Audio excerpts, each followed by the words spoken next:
안녕하세요, 제이제입니다. 오늘은 배우자와 더 돈독해지는 방법 10가지에 대해서 말씀드려 볼게요. 구독과 좋아요, 알림 설정까지 해주실 거죠? 그럼 바로 시작할게요.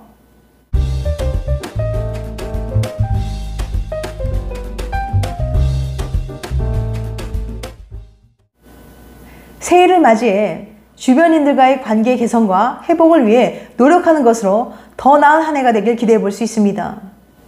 그중 단연 제일 중요한 관계는 내 삶에 가장 가까이 있는 배우자라고 할 수 있어요. 지난 2017년 뮤지션 유희열이 한 방송에 출연해 아내와 결혼을 결심하게 된 계기를 밝혀 화제가 되었었는데요. 제가 콤플렉스가 뭐냐면요, 부모님이 이혼하셨어요. 그런데 10년 만에 아버지를 뵙고 아내에게 인사를 시킨 거죠. 근데 분위기가 너무 안 좋아서 견디기 쉽지 않더라고요. 아내 앞에서 자존심도 상하고 치부를 들켰다는 생각마저 들었어요. 민망하게도 눈물이 살짝 났어요.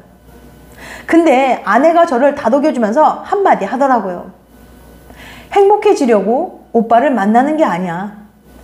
나는 불행해도 오빠와 함께라면 괜찮을 것 같아 라고 말이죠. 이 말을 듣고 이 사람이라면 내일을 같이 걸을 수 있겠다는 생각이 들었어요. 왜냐면 결혼 생활이라는 게 행복할 수만은 없잖아요. 상대방과 같이 있을 때 가장 나다워지는 사람과 결혼하세요. 괜히 꾸미거나 가식적이지 않은 그냥 편안한 그대로의 내 모습을 그대로 보여줄 수 있는 상대를 만나야 합니다. 스피치, 커뮤니케이션 강사로 활동하는 박혜은 굿 커뮤니케이션 대표는 유 씨의 고백 속에 행복한 부부관계를 위한 힌트가 들어있다고 말합니다. 부부 사이엔 서로 그럴듯하게 꾸미는 거짓된 태도를 보여서는 안 됩니다. 진실은 아닌데 그런 척 스스로 떠들어대는 사람은 상대방을 거북하게 만들고 결국 관계를 멀어지게 만듭니다. 있는 척, 배운 척 등 여러 척 중에서도 박 대표는 부부 사이에 특히 두 가지를 하지 말라고 당부했는데요. 그가 말하는 부부 사이에 하지 말아야 할 두 가지 척은 다음과 같습니다. 첫 번째, 괜찮은 척. 슬프거나 괴로운 일이 생겨도 아내나 남편에게 털어놓지 않고 꾹 참는 분들이 있습니다. 이처럼 배우자에게 괜찮은 척 하는 이유에는 여러 가지가 있어요. 상대에게 부정적인 감정을 옮기고 싶지 않은 배려심이나 뭐 굳이 이런 것까지 드러낼 필요가 있을까 하는 생각 때문일 수도 있고, 표현해봐야 달라질 것이 없다고 느껴서일 수도 있습니다. 하지만 겉으로 괜찮은 척 하다 보면 결국 내 마음의 병이 쌓이게 되고 그 병은 부부 사이를 더 멀어지게 해요. 두 번째, 다 아는 척.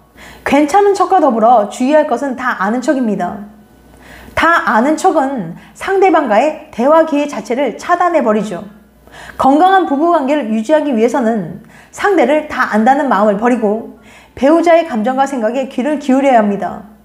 이를 위해서는 밥 먹자, 불 끄자 등의 상투적인 대화 말고 배우자를 알아가는 진짜 대화를 시도해 보세요.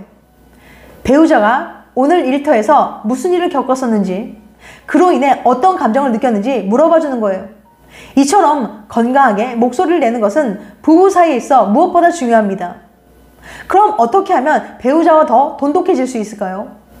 미국 허핑턴 포스트는 최근 기사에서 치료 전문가들의 인터뷰를 통해 배우자와 행복한 관계를 위해 노력해야 할 몇 가지 팁을 소개했는데요. 그 내용을 바탕으로 배우자와 더 돈독해지는 방법을 알려드릴게요. 배우자와 더 돈독해지는 방법 10가지. 첫 번째, 내 생각보다 상대방이 좋아하는 행동에 더 초점을 맞추자. 배우자가 어떤 행동에 의미를 두는지 잘 파악하는 것이 중요합니다.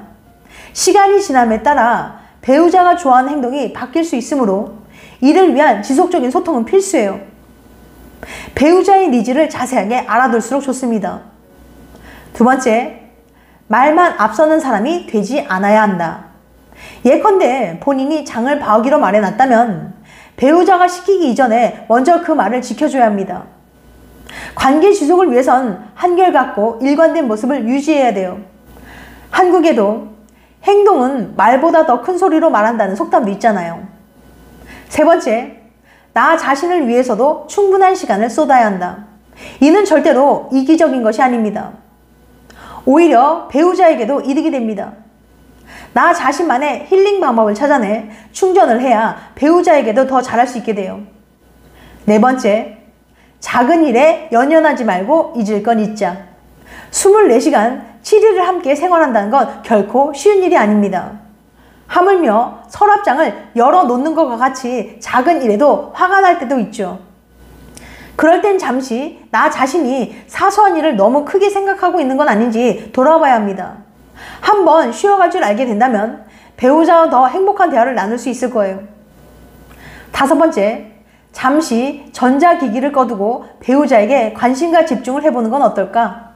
많은 세월 함께 했지만 서로에게만 집중하는 시간이 있었는지 되돌아볼 필요가 있습니다.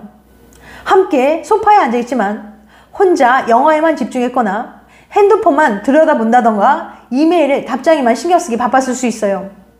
이제는 전자기기를 멀리하고 서로 소통하는 시간을 늘려야 합니다. 지금 무엇을 하고 있는지와 같은 간단한 질문을 던지며 대화를 시작해도 충분해요. 여섯 번째, 상대방의 말을 경청하자. 상대방이 말을 할 때 다른 생각하지 않고 온전히 대화에 집중해 보세요. 가장 중요한 것은 배우자가 말하고자 하는 것을 이해했다고 표현해 주는 겁니다. 해결책을 제시해 주기보다는 공감과 진실한 리액션이 더 필요해요. 일곱 번째, 고맙다는 말을 자주 하되 직접 얼굴을 보고 전하자. 인터넷상에서 고맙다는 표현을 하는 것보다는 직접 만나서 고마움을 표현하는 것이 중요합니다. 얼굴을 마주하고 표현하기 어렵다면 메모를 남겨두는 것도 좋은 방법이에요. 전자기기는 시간을 아껴주긴 하지만 더욱더 끈끈한 관계를 형성해주는 데 큰 도움이 못 됩니다. 사소한 일이라고 생각되는 것도 고마움을 표현해줘야 돼요. 여덟 번째, 서로에게 관심을 갖자. 상대방에 대해 많이 안다는 것은 그만큼 서로에게 관심이 있다는 뜻입니다. 배우자가 자신을 잘 알고 있다는 것만큼 기분 좋은 일은 없어요. 예를 들면 더워서 입맛이 없다고 하니 저녁에 특별한 반찬이 올라오거나 배우자가 좋아하는 TV 프로그램을 먼저 챙겨보자고 제안하는 것처럼 작은 행동이지만 상대방을 챙길 때 부부는 서로에게 고마움을 느끼게 됩니다. 아홉 번째, 생활 속 고민을 함께 나누려는 의식적인 노력을 많이 하자.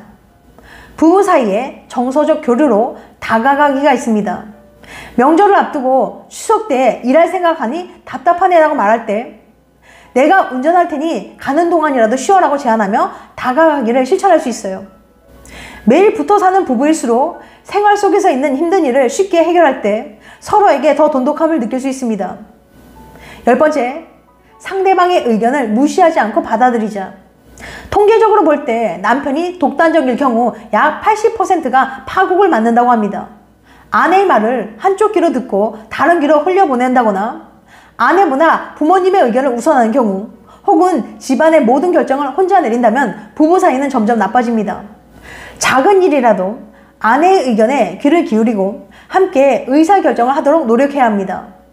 지금까지 배우자와 더 돈독해지는 방법 10가지에 대해서 말씀드렸어요. 다시 한번 요약해드리면 배우자와 더 돈독해지는 방법 10가지.